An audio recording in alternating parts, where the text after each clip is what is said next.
Hello and welcome back again. तो आज मैं आपको बताऊंगी आइस ड्रॉ करना, जो कि हमारी पोर्ट्रेट ड्राइंग में बहुत ही ज़्यादा इंपॉर्टेंट रोल प्ले करती है। तो आइस ड्रॉ करने से पहले सबसे पहले आपको एरिया फिक्स कर लेना है कि आपको कितने एरिया में आइस बनानी है। अगर आप इस तरीके से अपना एरिया फिक्स नहीं करेंगे तो मे भी हो सकता है कि आपकी आइस या फिर अगर आप कोई भी चीज़ बना रहे हैं तो उसका प्रोपोर्शन जो होता है वो थोड़ा बिगड़ जाए।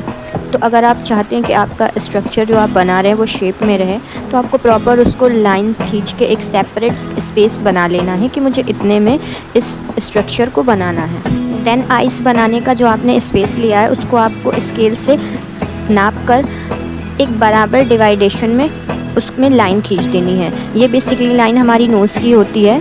इससे हम लोगों को आइडिया मिल जाता है कि दोनों आइस के बीच में गैप कितना रखना है। उसके बाद आपको ये जो हम लोगों ने स्पेस ऊपर दो लाइनों के बीच में छोड़ा था, इसमें 4 पार्ट में आपको डिवाइड कर लेना है। जिसमें ऊपर वाली जो फर्स्ट लाइन होती है वो हमारी आईब्रो के लिए होगी।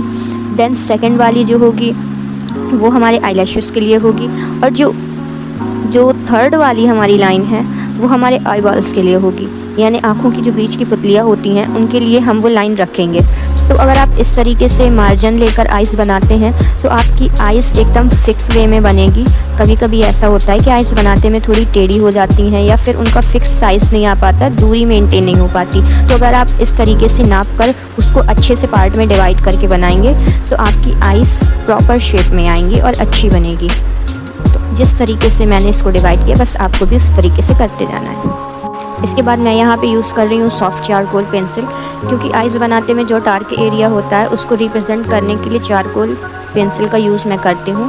अगर आपके पास चारकोल नहीं है तो आप डार्क 8B या 6B पेंसिल यूज़ कर सकते हैं डार्कर एरिया में। देन आपको HB पेंसिल यूज़ करनी है। मैं यहाँ पे कैमलिन की HB पेंसिल यूज़ कर रही हूँ। इससे आपको जो आइस के अंदर का डेप्थ एरिया होता है, जिससे हमारी आइस थोड़ी गोल उभर के आती हैं और दिखती हैं, उसके लिए आपको डेप्थ में जाकर डार्क शेड देना पड़ेगा ताकि अच्छे से हमारी आइस उभर कर आएँ। आप स्केच बना रहे हों या किसी भी टाइप के आप ऑब्जेक्ट ड्राइंग कर रहे हों या कोई भी स्ट्रक्चर ड्रॉ कर रहे हो, तो इसमें सबसे इम्पॉर्टेंट चीज़ होती है ऑब्जर्वेशन। आप अगर किसी चीज़ को अच्छे से ऑब्जर्व कर लेंगे तो आपको ये आइडिया हो जाएगा कि कहाँ पे डार्क शेड करनी है, कहाँ पे लाइट शेड, और इसका स्ट्रक्चर किस हिसाब का है। तो एक आर्टिस्ट के लिए मुझे जहाँ तक के लगता है कि ऑब्जर्वेशन बहुत ज़्यादा इम्पॉर्टेंट है। इससे आपको एक आइडिया हो जाता है कि मुझे कहाँ पे डार्क और लाइट शेड करनी है। तो जैसा मैं यहाँ पे कर रही हूँ, आपको इसी अकॉर्डिंग एक माइंड सेट करना है कि आइस के एरिया में कहाँ पास डार्क एरिया होता है, कहाँ लाइट।